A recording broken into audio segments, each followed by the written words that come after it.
జిల్లా కడ్తాల్ మండలంలోని కైలాస్పురి మహేశ్వర మహాపిరమిడ్లో జరుగుతున్న పత్రిజీ ధ్యాన మహాయాగంలో వివిధ అంశాలపై ప్యానెల్ డిస్కషన్ కార్యక్రమం అద్భుతంగా జరుగుతోంది. పత్రిజీ ధ్యాన మహాయాగంలో 5వ రోజు డిసెంబర్ 25న relation between parents and kids అనే అంశంపై చర్చ జరిగింది. ఈ కార్యక్రమంలో మహేశ్వర మహాపిరమిడ్ trust Sriram Gopal, doctor Newton, Bala Vikas Maheshwari, doctor GK పాల్గొని సందేశాన్ని ఇచ్చారు. ఈ అద్భుతమైన కార్యక్రమాలతో కోట్లాది మందికి చేరువైంది పిఎంసి ఛానల్. అనేక జ్ఞాన కార్యక్రమాలను రూపొందించి ప్రపంచవ్యాప్తంగా ధ్యానాన్ని తీసుకెళ్లింది. ఇప్పుడు అందరికీ మరింత చేరువ అయ్యేందుకు ఓ యాప్కు రూపకల్పన చేసింది PMC. I would request the trustees of this organization, which is also my organization now, and welcome you all to Heartfulness Campus next 21st December and join us in celebrating World Meditation Day, all of us together. Patriji గారి సంస్థ నడుపుతున్న trust members అందరూ, ముఖ్యంగా నేను కూడా ఈ ట్రస్ట్లో భాగ్యస్వామ్యంగా సభ్యుడిగా భావిస్తున్నాను. నన్ను ఈ ట్రస్ట్ మెంబర్స్ అందరికీ అలాగే సభ్యులందరికీ కాన్హా శాంతివనంలో వచ్చే సంవత్సరం 21 డిసెంబర్ అందరం కలిసి సామూహికంగా ధ్యానం చేసుకుందామని దాజీ గారు పిలిపిస్తున్నారు.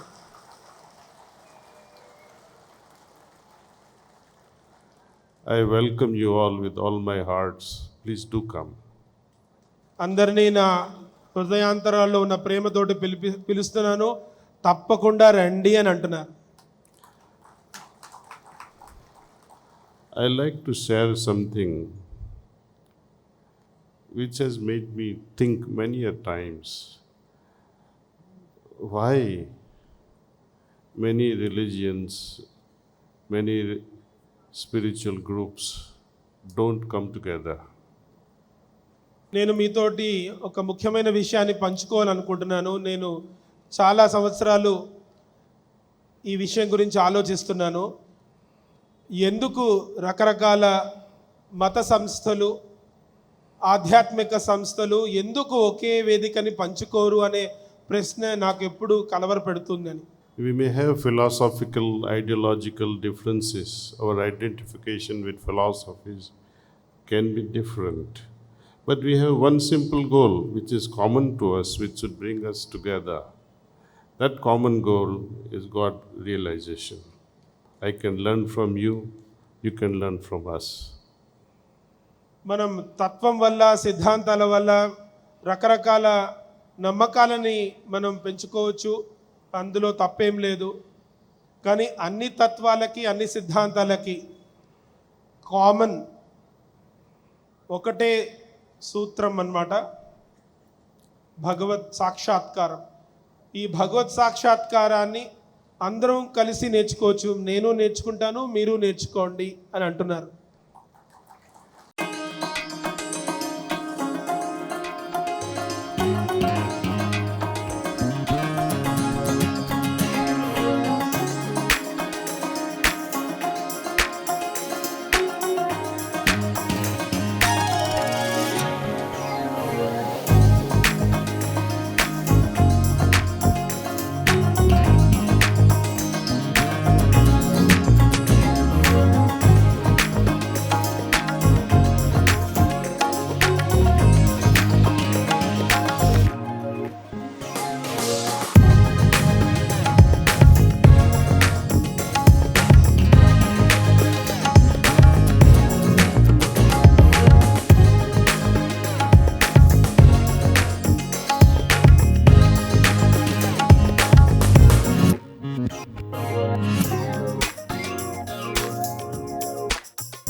భగవద్గీతను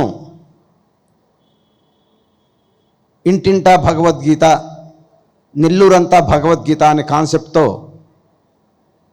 గత 2 సంవత్సరాల నుంచి మేము చేస్తున్నటువంటి నెల్లూరులో ప్రతి ఇంట్లో భగవద్గీత ఉండాలి.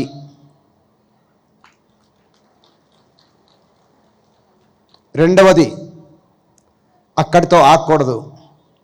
ఢిల్లీ నుంచి గల్లీ దాకా గీతా గీత భగవద్గీత.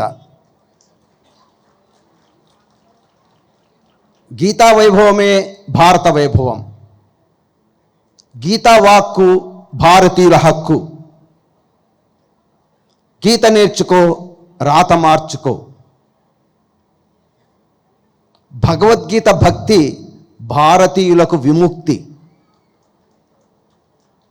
ఈ విధంగా శ్లోకాలు ఇస్తూ చిన్నపిల్లలు, స్కూల్ పిల్లల దగ్గర నుంచి పెద్దవారి వరకు అందరినీ సమీకరించుకొని ప్రతి నెల 2 సార్లు నెల్లూరులో ప్రతి వాడవాడకు ఓంకార జెండాలు తీసుకొని భగవద్గీతను చేతపట్టి ప్రతి ఇంటికి బోధిస్తూ దీని యొక్క అవసరాన్ని, దీని యొక్క గొప్పతనాన్ని, దీని యొక్క అమూల్యమైన సందేశాన్ని అందరికీ వివరిస్తూ జీవితం గడుస్తోంది.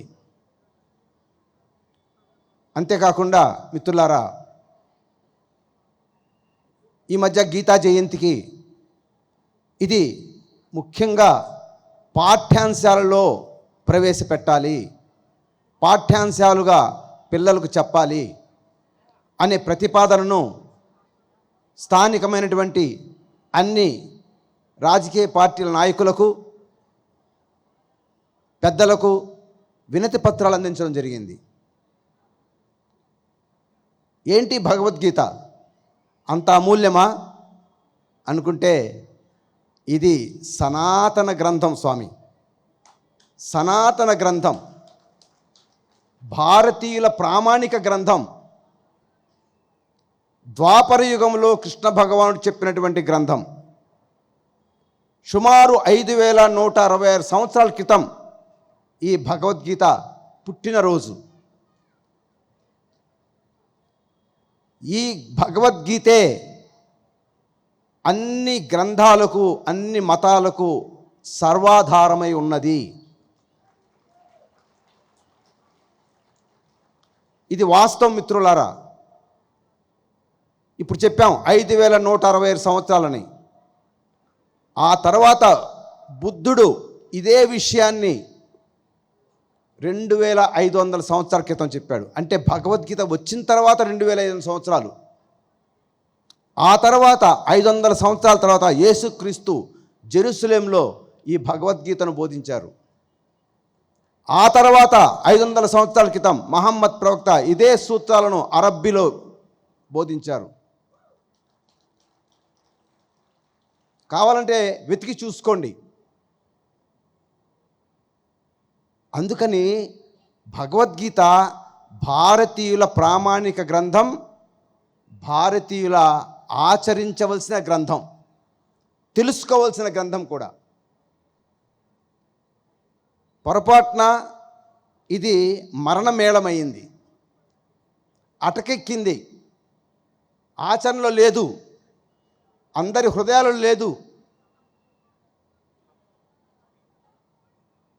దీన్ని పూర్తిగా ఎవరైతే చదివి నా భక్తుల హృదయాలలో పదిలపరుస్తాడో, మద్భేక్షతి అభిదాస్యతి మద్భక్తేష్వభిదాస్యతి, ఎవరైతే నా భక్తుల హృదయాలలో పదిలపరుస్తాడో, ఈ భూమండలం మీద అతని కంటే ప్రియమైన భక్తుడు నాకు ఎవ్వరూ లేదని కృష్ణ భగవానుడు యొక్క ఉవాచ.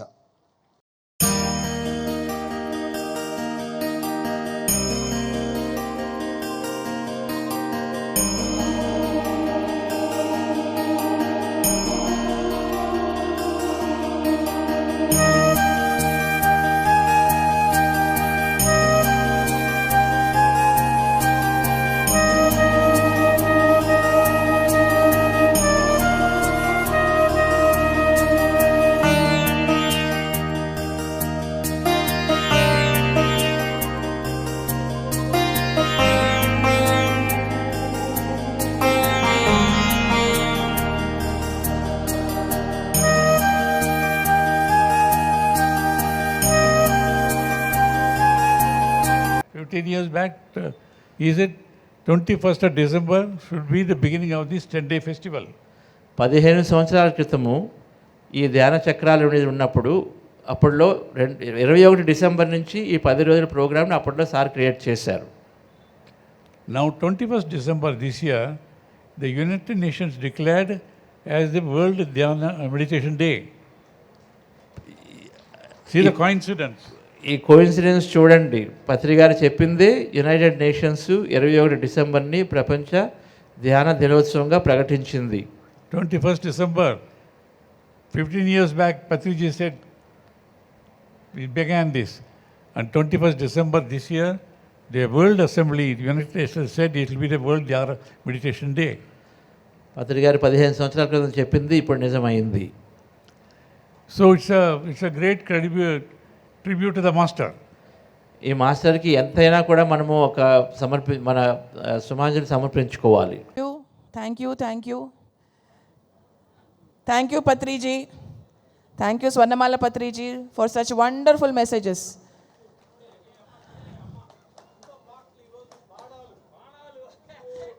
అన్ని బాణాలే అంటున్నారు రామ్ లక్ష్మణ్ మాస్టర్లు. బుల్లెట్ దిగినట్టు దిగినాయి మాటలు, బుల్లెట్ దిగినట్టు దిగినాయి మాటలు. సో ఇవాళ మనకి అమ్మగారు మేడం గారు మాట్లాడిన ప్రతి మాట కూడా అసలు ఈ ప్రపంచంలో సంసారంలో ప్రపంచంలో అసలు ఎలా బతకటం అనేది, ఎంత ప్రేమతోటి ఎంత కరుణతోటి బతకటం అనేది, ఆ మాట అనేది నా గుండెల్ని అలా కదిలించింది. నా బంగారు తల్లి, బంగారు తల్లి, బంగారు తల్లి. Thank you. పాపం హ్యాపీనెస్ని పంచుకోవాలనుకుంటున్నారు అమ్మారు. సో ఇవాళ ఎంతో చక్కగా మనకి పత్రిజీ సందేశాలు ఇచ్చారు. 2 ముఖ్య పాయింట్స్ మనందరికీ అందించారు. ఒకటి ఏంటంటే, ఫస్ట్ నిన్ను నువ్వు హృదయపూర్వకంగా ప్రేమించుకో, హృదయం నిండుగా ప్రేమించుకో, నిన్ను నువ్వు ప్రేమించుకో, నువ్వు ఎలా ఉన్నా సరే నిన్ను నువ్వు స్వీకరించుకో, నిన్ను నువ్వు ప్రేమించుకో అని చెప్పేసి అన్నారు. దై love my self with all heart అంటే మొత్తం హృదయం నిండుగా నిన్ను నువ్వు ప్రేమించుకో అని అన్నారు. హృదయంతో ప్రేమించుకో నిన్ను నువ్వు. హృదయం అంటే మొత్తం అన్ని కలుపుగొలుతనము, ప్రేమతత్వము, కరుణ అన్నీ మీ వైపు మీరు ఫస్ట్ చూపించుకోండి. ఎలా చూపించుకుంటాం? మనని మనం ప్రేమించుకుంటూ, మనతో మనం ఉంటూ, ధ్యానం చేస్తూ మనని మనం ప్రేమించుకోవచ్చు. 2వ పాయింట్ ఆయన ఏం చెప్పారంటే, దై లవ్ నైబర్. మిమ్మల్ని మీరు ఎలా అయితే హృదయపూర్వకంగా, హృదయ నిండుగా ఎలా అయితే మిమ్మల్ని మీరు ప్రేమించుకుంటారో అలాగే మీ పక్కన కూర్చున్న వారిని కూడా ప్రేమించండి.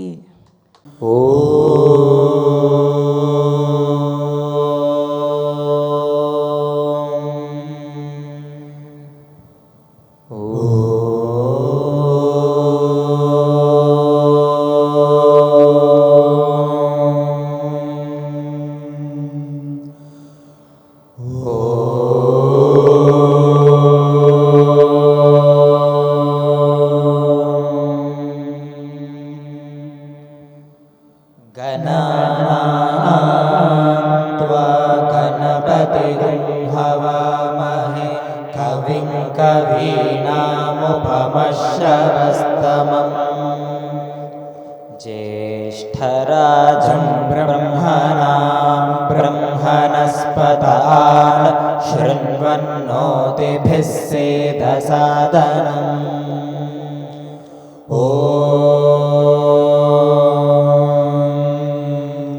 प्रणो देवी सरस्वती वाजेभिर्वाजिनीवती धीनामवित्रवत्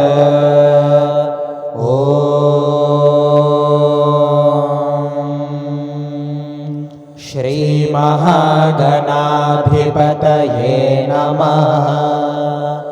ॐ श्री सरस्वत्यै नमः।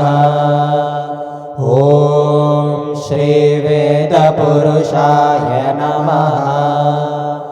ॐ श्री गुरुभ्यो नमः। हरिः ओम्। నమస్కారం అందరికీ క్రిస్మస్ శుభాకాంక్షలు. రోజు చూస్తున్నాను ప్రోగ్రామ్స్ అన్నీ చాలా బాగా జరుగుతున్నాయి. అందరూ ఎంతో ఆనందంగా సెలబ్రేట్ చేస్తున్నారు.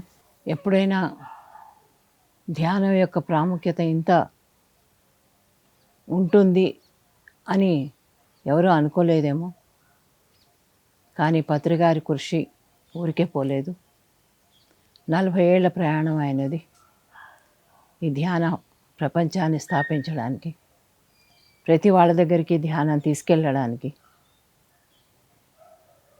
ఎడతెరిపి లేకుండా ఆయన ఎప్పుడు ప్రయాణం చేస్తూనే ఉన్నారు. మీరందరూ ఈరోజు ఇక్కడ హాయిగా కైలాసపూర్లో ఉండి ధ్యానాన్ని ఆస్వాదిస్తున్నారంటే పత్రిగారి కన్న కళ ఇది. వేల మంది వచ్చి ధ్యానం చేయాలి, ధ్యాన జగత్తు కావాలి, శాకాహార జగత్తు కావాలి, అన్ని చోట్ల పిరమిడ్లు రావాలి. ఇది ఆయన కోరిక. నా ధ్యాన ప్రయాణం 1985లో స్టార్ట్ అయింది. ఆ రోజు నుంచి కూడా ధ్యానం పట్ల, ధ్యానంలో ఏదో సాధించాలి అనే ఉద్దేశంతో నేను మొదలెట్టాను. అప్పట్లో ఇప్పుడున్న వాళ్ళు ఎవరూ లేరు, కేవలం నేను ఆయన ఉండేవాళ్ళము. అలాగా నేను ధ్యానంలోకి ఎంటర్ కాగానే నాకు ప్రథమంగా కనిపించింది యేసుక్రీస్తు మాత్రమే. ఆయన నాకు వచ్చి నా ధ్యానంలో కనపడి ఎలా రోగాల్ని నయం చేయాలి అనే విద్యని నేర్పించారు.